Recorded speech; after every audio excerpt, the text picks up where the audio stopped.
महोदय, भारत के संविधान के अनुच्छेद 46 की मंशा थी कि देश के दुर्बल और वंचित जो लोग हैं उनको हम आम जनों के बराबर लाने के लिए उनकी अर्थ और शिक्षा के हितों की रक्षा करें और उनकी सामाजिक न्याय और सब प्रकार के शोषण में उनकी सुरक्षा करें। माननीय सभापति महोदय, ये भावना जो संविधान की थी वो अभी तक भी पूरी होने की ओर नहीं बढ़ रही है। सन 1970 जब माननीय भैरों सिंह जी शेखावत साहब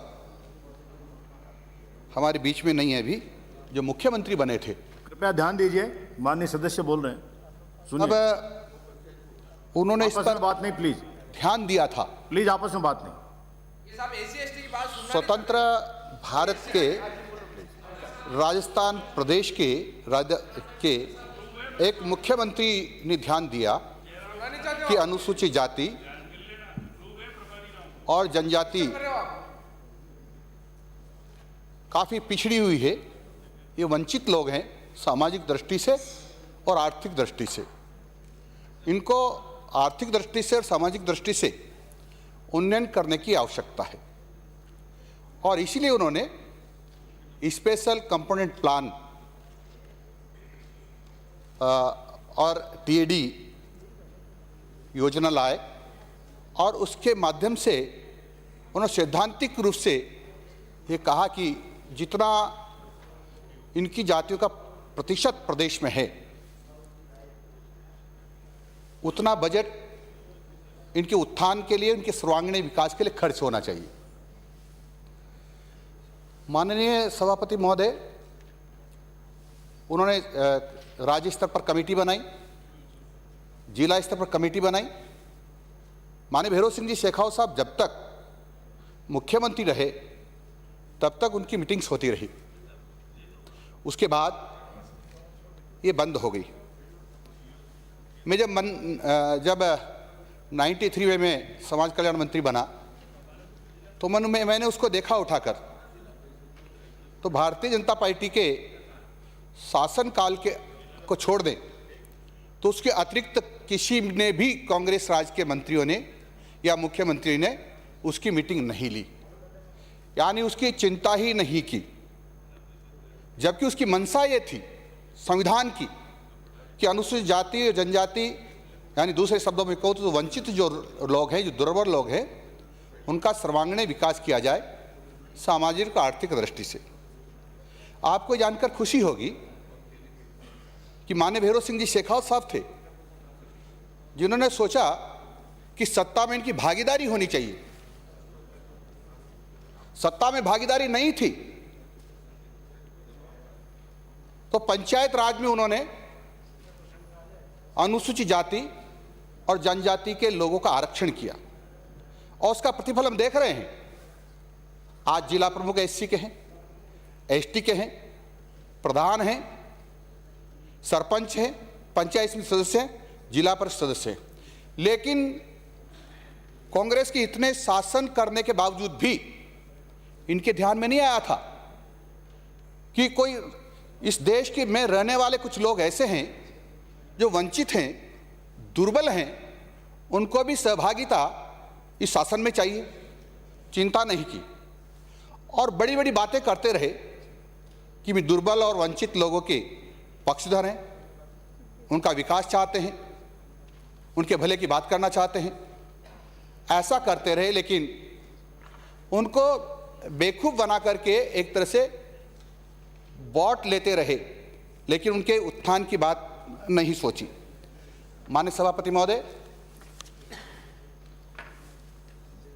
जो बिल अभी लाए हैं उससे पहले कई प्रदेश इससे कई गुना अच्छा। माननीय मंत्री महोदय, आप प्रभारी मंत्री हैं, कृपया सुनिए, मेरा विनम्र निवेदन है, आपको कोई राय चाहिए तो अपने चैम्बर में ले जाइए इनको।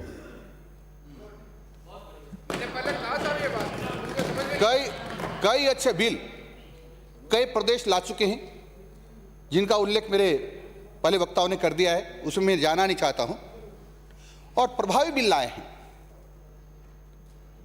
ये बिल जो अभी आया है ये प्रभावी नहीं है, केवल ये मैसेज देने के लिए कि हम आपका उत्थान करेंगे।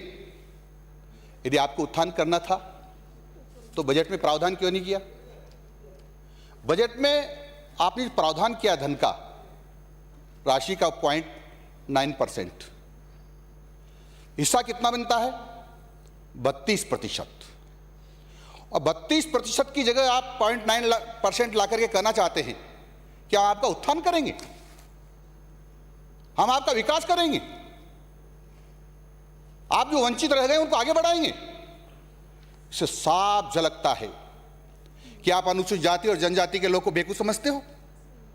अब हम पढ़े लिखे नहीं हैं, हम समझदार नहीं हैं, हम रोटी नहीं खाते हैं, हमारे दिमाग नहीं है, हम सब जानते हैं, पर ये धोखाधड़ी हमारे साथ हो रही है। और इसलिए हो रही है क्योंकि अनुसूचित जाति और जनजाति का व्यक्ति समझ गया है कि कांग्रेस सरकार हमारी भला नहीं कर सकती है, और इसलिए निरंतर आइए माननीय महोदय, बिल पर प्लीज। बिल पर ही आ रहा हूं, बिल पर ही आ रहा हूं। वो समझ गई है, मेरे बिल पर ही आ रहा हूं, वो समझ गई है, और इसलिए वह इसे छिटकती जा रही है। इन्होंने सोचा कि अभी पहले वाली स्थिति होगी, इसलिए ऐसा लंगड़ा लूला बिल लाइए ताकि इनके मरहम लग जाए। इनको ये पता ही नहीं कि पढ़े लिखे हो गए हैं। अरे पढ़े लिखे हो गए हैं, समझदार हो गए। वह राजस्थान की जो विधानसभा बोला जाता है उसको सब सुनते हैं, दूसरे अखबार भी पढ़ते हैं, परंतु इनको जानकारी नहीं है। माननीय सभापति महोदय, इन्होंने बिल में कहा है कि हम प्रदेश स्तरीय परिषद बनाएंगे और जो मॉनिटरिंग करेंगे। प्रदेश स्तरीय परिषदें क्या है? सलाहकार समितियां बनाएंगी जो सलाह देगी, और सलाह माने या ना माने ये तो उनकी इच्छा पर निर्भर करता है। आप प्राधिकरण क्यों नहीं बनाते हैं? प्राधिकरण बनाइए ना, राज्य स्तरीय बनाइए, जिला स्तरीय बनाइए, पर नहीं बनाना चाहते हैं। और फिर कहते हैं नियम हम बनाएंगे।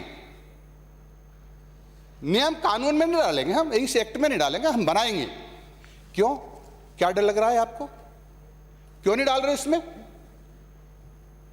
किस बात का डर लग रहा है? नियमों में नियम इसी में डालना चाहिए, अलग से कोई नियम बनाने की जरूरत नहीं है। माननीय सभापति महोदय, और इन्होंने यहां तक कहा गया है कि वैसे बीच में बोलना नहीं चाहिए, लेकिन मैं निवेदन कर रहा हूं, मेरे अनुभव के अनुसार एक्ट पारित होता है और एक्ट पारित होने के बाद उसके रूल्स बनाए जाते हैं। ये प्रक्रिया है, और इस एक्ट में नहीं, सभी एक्ट में आप अपनी बात कहिए प्लीज। कई एक्ट में पहले जो एक्ट बने हुए हैं दूसरे प्रदेशों ने बनाया है उसमें डाले हैं। ये परंपरा होगी, ये ऐसा कोई रूल्स नहीं है कि ऐसा ना हो, ये परंपरा हो सकती है। माननीय सभापति महोदय, मैं ये भी निवेदन करना चाह रहा हूं कि इन्होंने कहा कि स्टेट काउंसिल बनाएंगे, तो काउंसिल का गठन कैसे होगा, उसका कार्य क्या होगा, कार्य प्रणाली क्या होगा, इसका प्रावधान बताया ही नहीं, उल्लेख ही नहीं किया। आखिर में क्यों नहीं किया? और कहा कि माननीय मुख्यमंत्री की अध्यक्षता में बनेगी। माननीय मुख्यमंत्री जी इसकी मीटिंग लेंगे, उनको समय है। अरे उनको चिंता होती ना इतनी, अनुसूचित जाति और जनजाति के सदन में होते, सबकी चर्चा सुनते और उसके आधार पर आगे काम करते। लेकिन मुख्यमंत्री जी को अनुसूचित जाति और जनजाति की चिंता नहीं है, उनके लिए लास्ट पायदान पर पाए जाते हैं, वो लास्ट पायदान पर समझते हैं लोगों को, इसलिए यहाँ नहीं है। मैं ये भी कहना चाहता हूँ माननीय सभापति महोदय कि इसमें जो ये बनाने वाले जो इन्होंने प्रावधान किया है प्रस्तावित बिल में काउंसिल में माननीय मुख्यमंत्री होंगे, सामाजिक न्याय अधिकारिता मंत्री होंगे, आदिवासी मंत्री होंगे, शिक्षा मंत्री होंगे, और SC/ST के 5 विधायक और सांसद होंगे। मैं ये कहना चाहता हूँ कि इसमें प्रशासनिक अधिकारी, रिटायर्ड जो प्रशासनिक अधिकारी हैं वह भी होना चाहिए, प्रबुद्ध जन भी होना चाहिए, जनप्रतिनिधि भी होना चाहिए, आर्थिक विकास के मामलों के जानकार जो विशेषज्ञ हैं, शिक्षाविद हैं, वह भी उसका भी इस पर प्रतिनिधित्व होना चाहिए। और इसी तरह का जो मैं कह रहा हूँ प्राधिकरण जिले में भी होना चाहिए, ताकि जिला स्तर पर अपनी योजनाएं बना सके। नहीं तो क्या होगा माननीय सभापति महोदय, इसमें प्रावधान है कि विभाग वाले अलग अलग योजना बना करके लाएंगे और फिर उसके आधार पर ये स्वीकृतियां करेंगे। पता ही नहीं है कि कहां किस प्रकार का विकास चाहिए ये था, इसमें प्रावधान करना चाहिए था कि अनुसूचित जाति के जहां लोग ज्यादा रहते हैं उसका एक आदर्श गांव का नक्शा है जिसको मास्टर प्लान कर सकते हैं, बनाना चाहिए। इन लोगों को किस प्रकार की जरूरतें होती हैं, किस प्रकार का अच्छा गांव बन सकता है, वहां किस प्रकार का इनको वातावरण देना है, उसके आधार पर फिर आगे की कार्रवाई प्रारंभ करते तो अच्छा रहता। नहीं तो कभी तो पीडब्ल्यूडी वाला प्रस्ताव लेके आएगा, सड़क बना देते हैं, फिर पीएचडी वाला प्रस्ताव लेके आएगा, सड़क तोड़ देते हैं, मुझे लाइन को बिछाना है, फिर दूसरा आएगा कि मुझे फाइबर केबल बिछानी है, मैं तोड़ देता हूं। तो फिर अनुसूचित जाति का पैसा ऐसे बेकार होता रहेगा क्या? इसमें सीधा ये प्रावधान करना चाहिए था। माननीय सभापति महोदय, मैं ये भी कहना चाहता हूं कि जैसे मेरे पूर्व वक्ताओं ने भी कहा है कि इस प्राधिकरण का जो अध्यक्ष आप बनाएंगे, जो आप तो कर परिषद बना रहे हैं, समिति बना रहे हैं, मैं जो प्राधिकरण कर रहा हूं उसका गठन होना चाहिए। उसका अध्यक्ष जो कलेक्टर को बनाएंगे तो उसमें पूर्णकालिक जो सचिव कहो या कुछ भी काम करने वाला को एडीएम होना चाहिए, एडीएम स्तर का जो पूर्णकालिक हो, यही काम देखे और उसकी नियमित रूप से बैठकें होनी चाहिए, इसकी मॉनिटरिंग करने वाला होना चाहिए और हर विभाग में भी मॉनिटरिंग करने वाला होना चाहिए। नहीं तो आज तो पोपाबाई का राज है, कहीं भी कोई भी काम करके स्पेशल कंपोनेंट प्लान में डाल दो जी, स्पेशल कंपोनेंट प्लान में डाल दो। मुझे पूछो कि भैया तालाब किस में आपने स्पेशल कंपोनेंट प्लान में डाल दिया, ये तालाब क्यों डाला आपने, इसका निर्माण किया तो साहब इसमें है ना, जो अनुसूचित जाति के लोगों के जानवर भी इस पे पानी पीते हैं, इसलिए हमने इसमें डाल दिया है। ये सड़क है ना, इस पर अनुसूचित जाति के लोग भी गुजर रहे हैं, इसलिए हमने इसमें डाल दिया है। माननीय सभापति महोदय, मैं निवेदन करना चाहता हूं, बहुत विनम्र शब्दों में निवेदन करना चाह रहा हूं कि यहां कहा गया है कि प्रस्तावित बिल में उत्तरदायित्व तो पारदर्शिता, उल्लेख तो कर दिया इसमें, पारदर्शिता कैसी होगी, उत्तरदायित्व तो कैसे तय करेंगे, इसका उल्लेख नहीं किया गया है। इसकी पालना कराना जरूरी है ना, तो पालना कराने के लिए आपने क्या प्रावधान किया इसमें, क्यों नहीं किया? पालना ऐसे ही नहीं होती है, पालना के लिए डंडा बताना पड़ता है, डर बताना पड़ता है, जैसे अन्य प्रदेशों ने किया ना, 6 महीने तक सजा। और मैं तो ये कहता हूं एट्रोसिटी एक्ट की धारा 3 भी इन पर लागू होना चाहिए, धारा 4, मैं एट्रोसिटी एक्ट की बात कर रहा हूं, हाँ एट्रोसिटी एक्ट की धारा 4 लगना चाहिए ताकि ये जेल जाएं। तो उन 1-2 अधिकारी जेल चले गए ना तो अनुसूचित जाति के लोगों का पैसे का दुरुपयोग कोई नहीं करेगा, नहीं तो मनमाफिक दुरुपयोग करेंगे। इनको डर दिखाना पड़ेगा, नहीं तो आपने देखा ना आरक्षण के मामले में उन्होंने क्या किया है, आरक्षण के मामले में टुकड़े टुकड़े करके वैकेंसी निकालते हैं और ये सोचते को अनुसूचित जाति का व्यक्ति आ ना जाए। और फिर इन्होंने सरकार को पाठ पढ़ा दिया कि 3 साल तक यदि भर्तियां नहीं होती है तो उनको सामान्य वर्ग से भर लिया जाए। 3 साल तक मत करो, हमको अयोग्य घोषित कर दो, क्या जाता है आपका तो कुछ बिगड़ने वाला ही नहीं है ना, इसलिए हमको अयोग्य घोषित कर दो और दूसरों से भर लो। मैं कहता हूं उसमें भी आरक्षण में भी संशोधन होना चाहिए। जो आपने कहा ना कैरी फॉरवर्ड नहीं होगा, उसको करना चाहिए और ये जो नहीं करते हैं उस पर दंडात्मक कार्रवाई होना चाहिए, कठोर दंडात्मक कार्रवाई होना चाहिए। नहीं तो ये काम ऐसे चलने वाला नहीं है। नहीं तो अनुसूचित जाति के लोगों का शोषण होता रहेगा और जिस प्रकार से लोग दिखावा कर रहे हैं ना, उस प्रकार से ये चलता रहेगा। माननीय सभापति महोदय, ये भी देखना चाहिए कि अनुसूचित जाति और जनजाति के लोगों का विकास अन्य लोगों की अपेक्षा कितने प्रतिशत कम है, और उतने प्रतिशत कम है उतना ही उनको उठाने के लिए प्रयास करना चाहिए। ये प्रावधान इसमें नहीं किया गया है। नहीं किया गया। आप यही बताना चाहते हैं कि हमने इतने रुपए खर्च कर दिए, इतने रुपए खर्च कर दिए। ये बताना होगा कि ये लोग अभी इतना परसेंट सामान्य लोगों से, आर्थिक दृष्टि से, सामाजिक दृष्टि से नीचे हैं, और उनको इस बिल के माध्यम से जो हम धन का आवंटन करेंगे या प्रावधान करेंगे, उसके माध्यम से उनको वहां लाएंगे। लेकिन इसमें कोई प्रावधान नहीं किया गया है। मैं ये भी निवेदन करना चाहूंगा कि इसकी मॉनिटरिंग के लिए एक वेब पोर्टल बनाकर उसकी नियमित रूप से रखरखाव करें, उसको ध्यान में रखें। माननीय सभापति महोदय, मैं ये बिल है और मैं गंभीर बात कर रहा हूँ, ये अनुसूचित जाति के लोगों का मामला है। कंक्लूड करो आप कोई बात। ये क्योंकि जो बहुत ही लाइटली ले रहे हैं ना धारीवाल जी, ये ठीक नहीं है। और इनके अनुसूचित जाति और जनजाति के डेवलपमेंट के लिए टेक्निकल और सपोर्ट इकाई का गठन करना चाहिए, ताकि टेक्निकल दृष्टि से और उनको सपोर्ट देने की दृष्टि से एक इकाई का गठन हो। वह गठन भी मैं कहता हूँ प्रदेश स्तर पर भी हो, जिला स्तर पर भी हो। और बजट का जो कई बार ये होता है ना कि साहब ये बजट तो खर्च ही नहीं हुआ है, जैसे 100 करोड़ का प्रावधान करके और 10 करोड़ खर्च करके कर दिया, ये तो खर्च ही नहीं हुआ। खर्च नहीं हुआ तो दूसरी जगह खर्च कर दो। ये नहीं होना चाहिए। इस वर्ष में यदि फंड बच भी गया है तो दूसरे साल में उसको कैरी फॉरवर्ड कर दो, ताकि वो पैसा उसी के लिए लगे, उसी समाज के लिए लगे, उसी वर्ग के लिए लगे, यानी अनुसूचित जाति और जनजाति के सर्वांगीण विकास के लिए लगे। लेकिन ऐसी सोच नहीं है। माननीय सभापति महोदय, इस सरकार की यदि ऐसी सोच होती ना तो अभी तक कितना हो जाता। मैं तो चाहता हूं इस सरकार से कि पिछले 25 साल से जितना पैसा हमारा बचा हुआ है अनुसूचित जाति और जनजाति का, उसकी गणना की जाए।